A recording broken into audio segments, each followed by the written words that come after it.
কি জানেননি 32টা দাঁতের ভিতরে জিহ্বাটা যেমন নিরাপদ, এই দেশের মধ্যে হিন্দু খ্রিস্টান বৌদ্ধ সবাই যার যার মতো চলবে, কেউ কাউকে বাধা দিবে না। যদি পারো তোমার ইসলামটাকে এমন ভাবে প্রেজেন্টেশন করো দেখবা অন্য ধর্মের মানুষ কালিমা পড়ে মুসলমান হয়ে যাইতেছে। আরে গত সপ্তাহে তো আমার বাড়িতে হিন্দু থেকে লোক মুসলমান হলো, হবিগঞ্জের মাহফিলে হিন্দু থেকে মুসলমান হলো। আমি তাদের জিজ্ঞাসা করলাম, ভাই তুমি একটা ধর্ম পালন করো? ভাই আমি এফিডেভিটের মাধ্যমে স্ব ইচ্ছায় আমি মুসলমান হব। জিজ্ঞাসা করলাম মুসলমানদের মধ্যে কোন জিনিসটা তোমাকে দুর্বল করেছে?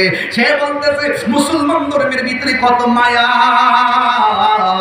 মানুষ মারা গেলে কি হয়? তাই মানুষ মারা গেলে তারা আস্তে করে খাটের মধ্যে শোয়ায়, মানুষ মারা গেলে সুন্দর করে ধোয়ায়, মানুষ মারা গেলে নাক দিয়া যদি তুলা ঢুকায় যেন পানি না ঢুকে, মানুষ মারা গেলে কান দিয়া তুলা ঢুকাই যেন পানি না ঢুকে। এও আবার কুসুম গরম জল দিয়া সুন্দর করে গোসল দেয়। আবার মসজিদ দিকে খাটাই না কান্দে লইয়া কত আরামে লইয়া যায়। হাজার হাজার মানুষ লাইন ধরে দাঁড়াইয়া এই মানুষটার সুন্দর করে সুরমা দিয়ে আতর দিয়া লুবান দিয়ে সাজাইয়া ময়দান দিয়ে এত সুন্দর ধর্ম।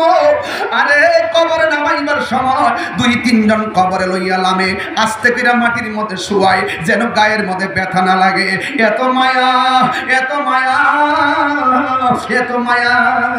মাটি চাপা দিয়ে একদম বন্ধ করে দেয় না, উপর দিকটা বাঁশ দেয়, একটা মাটির টুকরা পড়লে আবার উঠায়। এই যখন মুসলমানদের এই অবস্থাটা দেখি আমি নিঃসন্দেহে বুঝতে পারি এই ধর্মটা বড় মায়ার ধর্ম, এই ধর্মটাই শান্তির ধর্ম, এই ধর্মটাই মানবতার ধর্ম।